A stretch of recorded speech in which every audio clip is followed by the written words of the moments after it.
ওয়ালাইকুম সালাম স্যার, দেখা যাচ্ছে, শোনা যাচ্ছে। ওয়ালাইকুম আসসালাম, জি স্যার।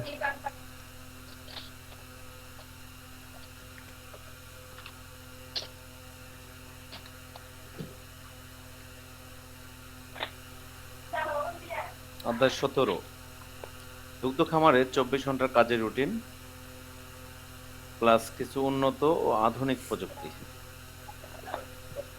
অধ্যায় 17 দেখা যাচ্ছে কি স্লাইডটা একটু জানাবেন। জি স্যার, দেখা যাচ্ছে। ধন্যবাদ।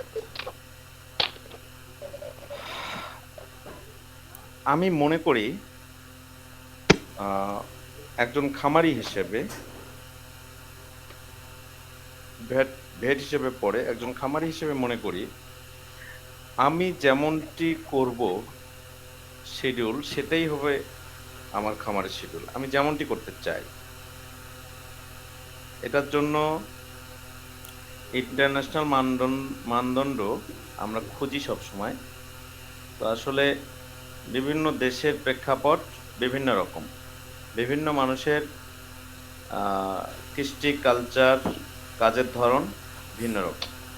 তাই জাপানে এক ধরনের খামারের 24 ঘন্টার কাজের শিডিউল, আমেরিকায় এক ধরনের, পাকিস্তানে এক ধরনের, এরকম করে প্রত্যেকটা দেশের মানুষের কৃষ্টি কালচারের উপর নির্ভর করে তাদের কাজকর্মগুলো।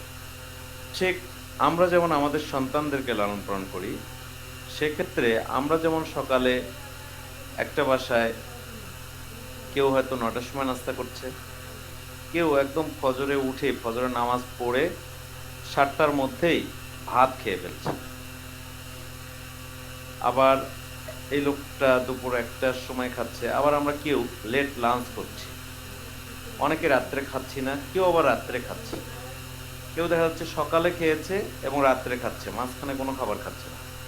এই যে man to man style, feeding style, অ্যানিমেলেরও ঠিক তেমনি। আপনি যেভাবে তাকে সাজাবেন সে সেভাবে তৈরি হবে। তাই দুগ্ধ খামারের 24 ঘন্টার কাজের রুটিনের যেখান থেকে যাই আপনি দেখেন না কেন, সব থেকে বড় মাস্টার হচ্ছেন আপনি। এখানে আমি যে 24 ঘন্টার কাজের রুটিনটা দিয়েছি, এটা একটা ইন্টারন্যাশনাল সিস্টেম ফলো করে। যদি আবার আমার মন মতো দেই, এগুলো তো আবার বিভিন্ন জায়গায় যাবে, বিভিন্ন ধরনের কথাও আসতে পারে। তাই আমি এই জায়গাটাতে আপনাদের আন্তর্জাতিক মানের আহ, কাজের যে ধরন, সেই কাজের ধরন অনুযায়ী 24 ঘন্টার কাজের রুটিন করা হয়েছে।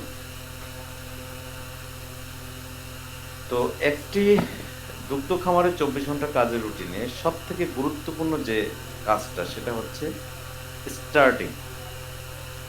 দুগ্ধবতী গাভীকে প্রচুর বিশ্রাম দিতে হয়, এতে তার দুধ উৎপাদন ক্ষমতা বাড়ে। এজন্য গাভীকে ভোর 6টার আগে কখনোই তুলবেন না।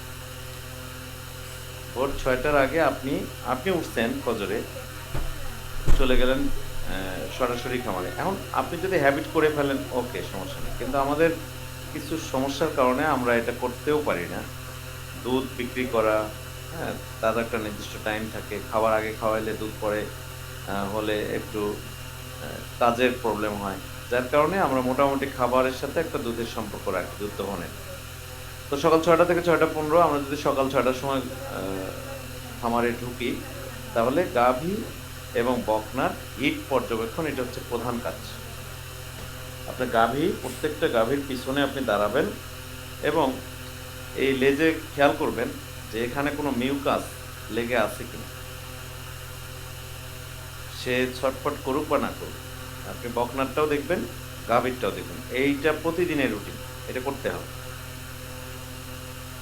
6টা 15 থেকে 7টা গোয়াল ঘরে গোবর সরানো, জীবাণুনাশক দিয়ে পরিষ্কার করা।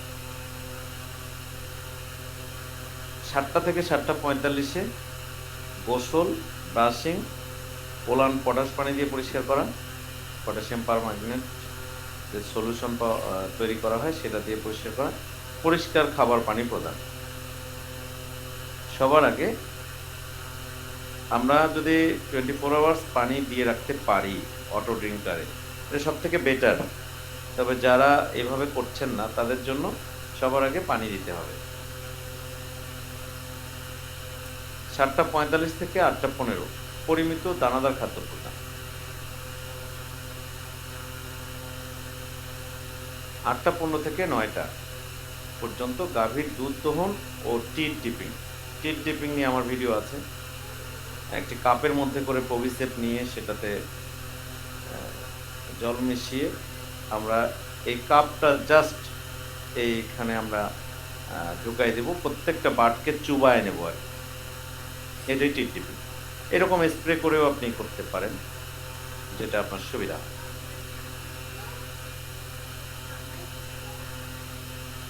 এটা দহনের পরে গাভীর ঘরে আবার জীবাণুনাশক স্প্রে করা 9টা থেকে 9:15। 9:15 থেকে 11টা পর্যাপ্ত পরিমাণ মতো ঘাস এবং খড় প্রদান করা। এই সময়টাতে তারা যত খেতে পারে আপনি পর্যাপ্ত পরিমাণে ঘাস এবং খড় প্রদান করুন।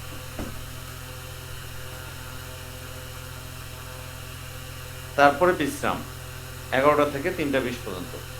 এই সময়টাতে ওখানে যেন একটা পাখিও না যায়। একটা পাখি গেলেও তার ডিস্টার্ব হবে। বিশ্রাম খুবই জরুরি। বিশ্রামে আপনার 10 থেকে 20% প্রোডাকশন কম বেশি করাবে আপনি যদি বিশ্রামে ব্যাঘাত ঘটান। একটা কুকুর, একটা বিড়ালও যেন ওখানে না ঢোকে, এই জিনিসটা নিশ্চিত করবেন। তারা যখন রেস্ট করবে নিরবিচ্ছিন্ন বিশ্রাম যেন তারা করতে পারে। বিকাল 3:20 থেকে 4টা পর্যন্ত পরিষ্কারের কাজ, যেগুলো গোবর আছে এগুলো টেনে দেওয়া এবং খাবারের পাত্রে পানি প্রদান করা। খাবার পাত্রে পানি প্রদান, এটা হচ্ছে পানির পাত্রে তো পানি আছেই। এই যে খাবারের পাত্র আপনার আলাদাভাবে যদি থাকে তাহলে খাবারের পাত্রতে পানি দিয়ে এটা সে যদি আপনি দানাদার খাবার দিয়ে থাকেন তাহলে সেটাও খেলো, পাশাপাশি খাবারটা পানি দেওয়ার কারণে এটা ওই খাবারটা ঢুকে গেল, পাশাপাশি পানির মানে খাবারের পাত্রটা পরিষ্কার হয়ে গেল।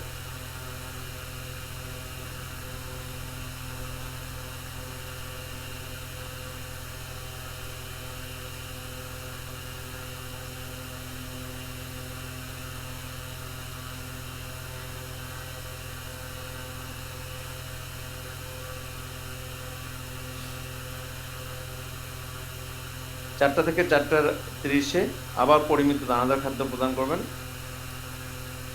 4:30 থেকে 5টায় গাভীর দুধ দহন ও টিট ডিপিং। দুধ দহন করার পর আবার টিটটাকে আমরা জীবাণুনাশক দিয়ে ডিপিং করাবো। বিকাল 5টা থেকে 5:15 আবার জীবাণুনাশক স্প্রে করা। 5:15 থেকে রাত 8টা পর্যন্ত কাঁচা ঘাস ও খড় প্রদান করা। আবার পর্যাপ্ত পরিমাণে কাঁচা ঘাস এবং খড় সামনে দিয়ে রাখবে। এটা রাত 8টা থেকে 8:45 পর্যন্ত। 8টা পর্যন্ত আপনি যা আছে ঘাস খড় যা আছে একদম খাওয়া হোক বা না হোক, আপনি 8টা থেকে 8টা পর্যন্ত গোয়াল ঘর ও পানির হাউস পরিষ্কার করে ফেলবেন এবং পানির পাত্রে পানি দিয়ে রাখবেন। এরপরে লাইট বন্ধ রাত 8:45 থেকে ভোর 6টা পর্যন্ত। টোটালি গাভীর জাবর কাটবে ও বিশ্রাম করবে। ওর ঘাস খড় সামনে থাক কি থাকে থাক, আপনি ওটা এই সময় অবশ্যই আপনি লাইট অফ করে দেবেন। রাত্রে কৃত্রিম আলো না জ্বালানোই ভালো, এতে গাভীর ঘুমের ব্যাঘাত ঘটে। দেখেন সূত্রটা কি, দুধালো গাভীকে কমপক্ষে 13 ঘন্টা ঘুম দিতে হবে এবং উৎপাদহীন বিশ্রাম যদি আমরা দেই তাহলে গাভীর উৎপাদন 15 থেকে 20% এমনিতেই বাড়ে। আপনি যেভাবে খাওয়াচ্ছেন তার থেকে বেশি বাড়বে অটোমেটিক্যালি। 13 ঘন্টা ঘুম ও উৎপাদহীন বিশ্রাম। গাভী কিন্তু দাঁড়ায় দাঁড়ায় অনেক সময় ঝিমায়, আবার বসে বসে ঝিমায়। সবসময় যে ঘুমাবে এমনটা না, কিন্তু এই বিশ্রামটাকে আপনাকে ওকে দিতে হবে, না হলে তার সঠিক উৎপাদনটা আপনি পাবেন। এখানে একটা কথা বলে রাখি, আমরা প্রত্যেকটা কাজের ক্ষেত্রে এই যে যেমন জীবাণুনাশক স্প্রে, দিনের মধ্যে 14 বার জীবাণুনাশক স্প্রে, হ্যাঁ, তারপরে হচ্ছে এই যে গাভীর ঘরে জীবাণুনাশক স্প্রে, এটা কিন্তু আবার এই যে জীবাণুনাশক দিয়ে পরিষ্কার করা, আমি কিন্তু এটার পুরোপুরি বিপক্ষে। বাট এটা একটা স্ট্যান্ডার্ড শিডিউল। এই জন্য বিপক্ষে যে এই জীবাণুনাশক যত বেশি আমরা ইউজ করছি আমাদের জীবনগুলো তত বেশি অ্যাগ্রেসিভ হয়ে উঠছে। প্রোবায়োটিকের একটা গুরুত্বপূর্ণ ভূমিকা আছে অ্যানিমেলের জীবন ধারণের জন্য, মানুষের ক্ষেত্রে ভিন্ন। কিন্তু অ্যানিমেলের জীবনে মানুষও এখন দেখেন ব্যাকটেরিয়া নিয়ে আসছে, বুঝতে পারছে এতদিন পরেও যে হ্যাঁ উপকারী জীবাণু খাওয়ার দরকার আছে মানুষ। তো এদের ন্যাচারাল ইনহ্যাবিটেন্টের যে ধরনের উপকারী ব্যাকটেরিয়াগুলো থাকে, এই ব্যাকটেরিয়াগুলো যেন তারা খেতে পারে, এই ব্যাকটেরিয়াগুলো যেন তার সাথে থাকতে পারে, তার শরীরের সঙ্গে লেগে থাকতে পারে, তার জন্য এত বেশি জীবাণুনাশক স্প্রে করা যাবে না। যারা যত বেশি জীবাণুনাশক স্প্রে করবে তাদের গরুর ইমিউনিটি তত বেশি কমবে। তাই জীবাণুনাশকগুলো আমি বলি সপ্তাহে 2 দিন ইটস এনাফ,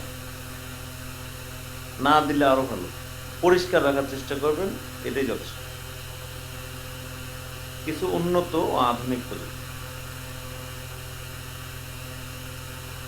ডিসবার্ডিং।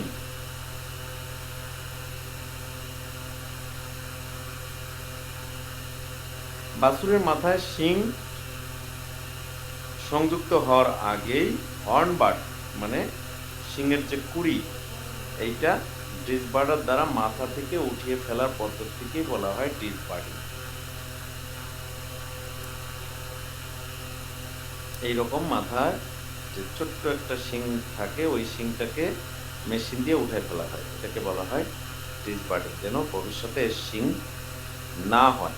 আমরা যেগুলোকে বিভিন্ন ক্ষেত্রে মুন্ডিকরণ বলে থাকি, এই দেখেন শিং নেই, শিংগুলো আর দেখা যাবে না তার লাইফ। 2 থেকে 6 সপ্তাহের মাঝে এই সময়টাতে ডিসবার্ডিং এর উপযুক্ত সময়। মোটামুটি 1 মাস বয়সের আগেই এটাকে ডিসবার্ডিং করে দেওয়াটা ভালো। ডিসবার্ডিং এর সুবিধা কি? বাছুরের গ্রোথ রেট বৃদ্ধি পায়। বাছুরের যে প্রোটিনটা লাগতো শিংয়ের মধ্যে, সেই প্রোটিনটা শরীরে লাগে। শান্ত স্বভাবের হয়, যেহেতু শিং থাকে না, তাই তার অ্যাপিয়ারেন্স, তার বিহেভিয়ারের চেঞ্জ হয়, সে অনেক ডোসাইল হয়। অন্যান্য গবাদি পশুর ক্ষতি বা আহত হওয়ার সম্ভাবনা খুব কম। বাছুরের নিজেদের মধ্যে ক্ষতি বা আহত, এদের নিজেদের মধ্যে গোদাগুদি করার যেমন প্রবণতা কম থাকে, অন্যান্যদের মধ্যে অন্যান্য অ্যানিমেলগুলোর ক্ষেত্রেও আহত হওয়ার সম্ভাবনা কম থাকে। মানুষের ক্ষেত্রেও তাই, মানুষও আহত হওয়ার সম্ভাবনা কম থাকে। এদের সহজেই কন্ট্রোল করা যায়, যেহেতু শিং নাই, ওরা দুর্বল থাকে। খামারের অবকাঠামো যেমন ইয়ার্ড, গেট এবং খাদের কম ক্ষতি করবে। ট্রান্সপোর্ট করার সময় কম জায়গা দেয়। শিং থাকলে দেখবেন যে 2 হাতের মধ্যে আর কোনো গরু রাখা যায় না। ট্রান্সপোর্ট করার সময় ডিসবার্ডিং করা গরুগুলোকে সহজে টানবে। এটা তো এক সময় বড় হয়, বড় হওয়ার পরে শিং থাকে না, তাই এইসব সুবিধাগুলো পাওয়া যায়।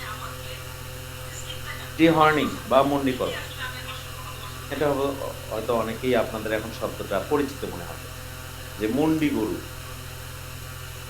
বাছুরের মাথার শিং সংযুক্ত হওয়ার পরেই শিং ডিহর্নার দ্বারা কেটে উঠিয়ে ফেলার পদ্ধতিকে ডিহর্নিং বা মুন্ডিকরণ।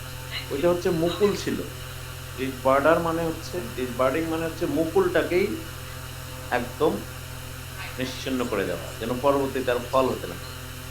আর এক্ষেত্রে শিং সংযুক্ত হয়ে গেছে হয়তো কোনো কারণে, আপনি পাননি সময় বা করতে পারেননি, যেহেতু এটা সার্জিক্যাল প্রসিডিউর, আপনার সময় পার হয়ে গেছে, তখন আপনি ডিহর্নিং করাতে পারেন। এটাকে আমরা বলি মুন্ডিকরণ। এটা 6 থেকে 8 সপ্তাহ, এটা 2 মাস পর্যন্ত সময় পাবেন। 8 সপ্তাহ পরেই বাছুরের ডিহর্নিং করা যায়। 45 থেকে 120 দিনের মধ্যে করা ভালো। 3 মাসের মধ্যে, 2 থেকে 4 মাস, 4 মাসের মধ্যে আপনাকে এই কাজটা করতে হবে। কারণ আপনার সময়টা পার হয়ে গেছে, 1 মাসের মধ্যে পারেন নাই। 2 মাস 3 মাস, যত ভালো হচ্ছে 2 মাসের মধ্যেই করে ফেলা, 3 মাসের মধ্যেই করে ফেলা। অত বেশি দূরে 4 মাস, যত দূরে যাবেন, যত সময় বেশি যাবে, তত তার রক্তক্ষরণ হবে, তত অপারেশনের সময় বেশি লাগবে, হিলিং হতে সময় বেশি লাগবে। দেখেন এখানে হর্নটাকে উঠানোর পরে নখ দিয়ে খুঁজে খুঁজে বের করা হচ্ছে যে কোনো হর্নের টুকরা আছে কি। এটা একটু কষ্টদায়ক হতে। ডিহর্নিং এর সুবিধা, ডিহর্নিং ও ডিসবার্ডিং এর সুবিধাগুলো মোটামুটি একই রকম। গরু পালতে তুলনামূলক কম জায়গা লাগে, গরু শান্ত স্বভাবের হয়, ওই যে অন্য গরুর ক্ষতি হবে না, এটা একই রকম, একই সুবিধা। মার্কিং বা পশু চিহ্নিত করা, আমরা যখন রেকর্ড রাখবো, রেকর্ড রাখার জন্য গরুগুলো অনেক সময় একই কালারের হয়ে যায়, একই রকম দেখতে। যেহেতু ওরা কথা বলতে পারে না, তাই ওদের নাম দিয়েও তো আসলে আপনি আইডেন্টিফাই করতে পারবেন না। তাই আমাদেরকে মার্কিং বা চিহ্নিতকরণ করার প্রয়োজন পড়ে সঠিক ডাটাগুলোকে সংরক্ষণ করার জন্য। পশুকে চিহ্নিত করার জন্য তার শরীরের কিছু অঙ্গ বিশেষে কোনো নিশান বা চিহ্ন লাগানোর প্রক্রিয়াকেই বলা হচ্ছে মার্কিং বা পশু চিহ্নিত করা।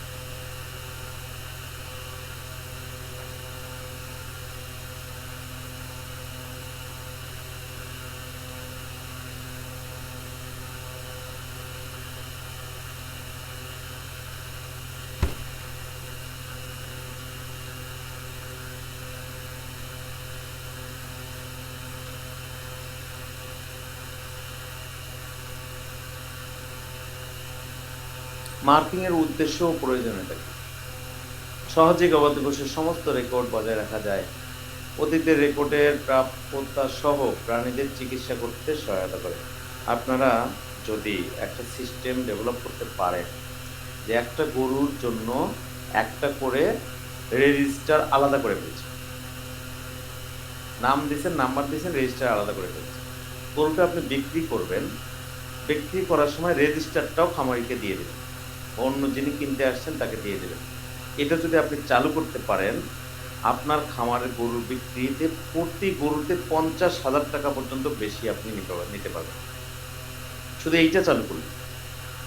এটা আহামরি কোনো বিষয় না, জাস্ট আপনার যে স্বচ্ছতা, এটা অন্যজন খুব সহজেই দেখতে পারবে, এবং এই স্বচ্ছতাকে মানুষ অবশ্যই মূল্যায়ন করে। নিয়মিত প্রাণীদের আচরণ ও গতিবিধি ট্র্যাক করা যায়।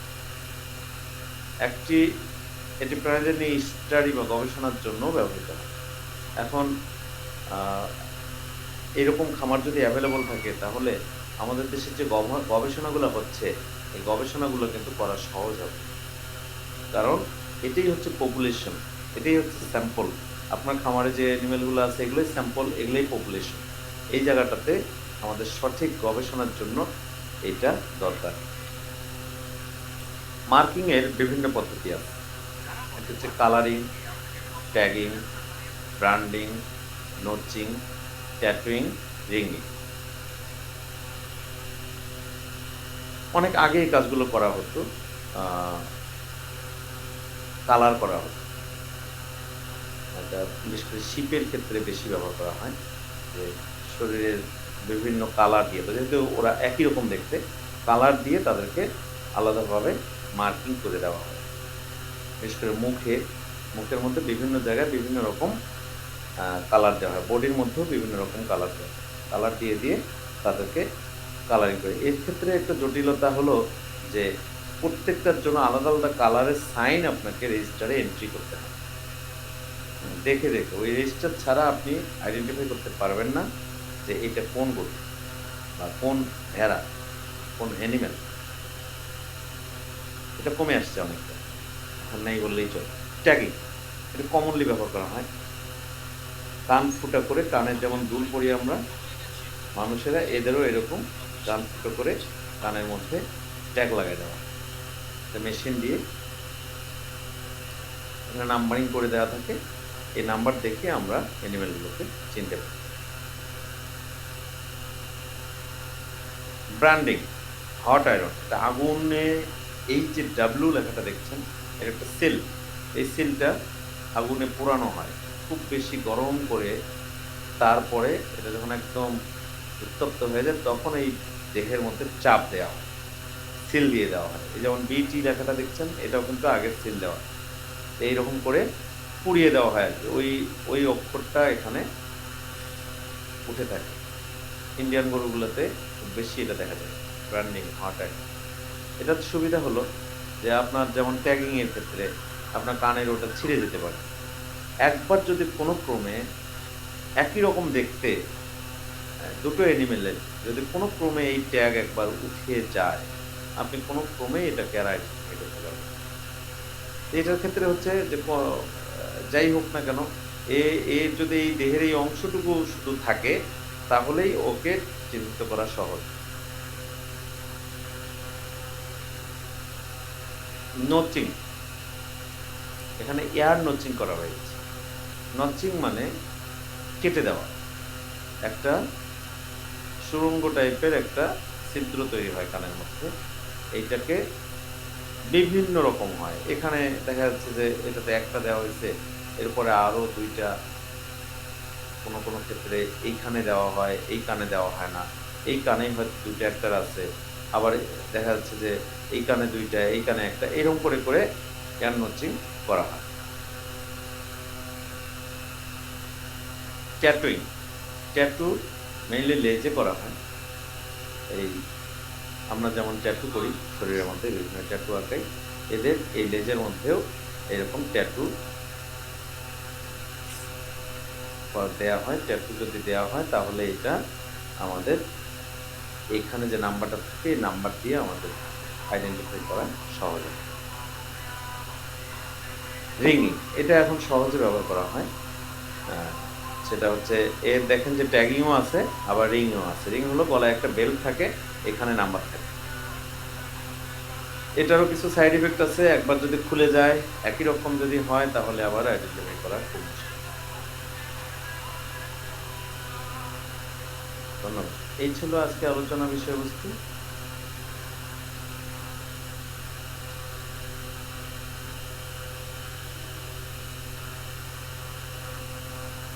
আমাদের আগামী ক্লাসটি হবে গরু কিনতে জিতবেন কিভাবে, এবং তারপরে ম্যাস্টাইটিস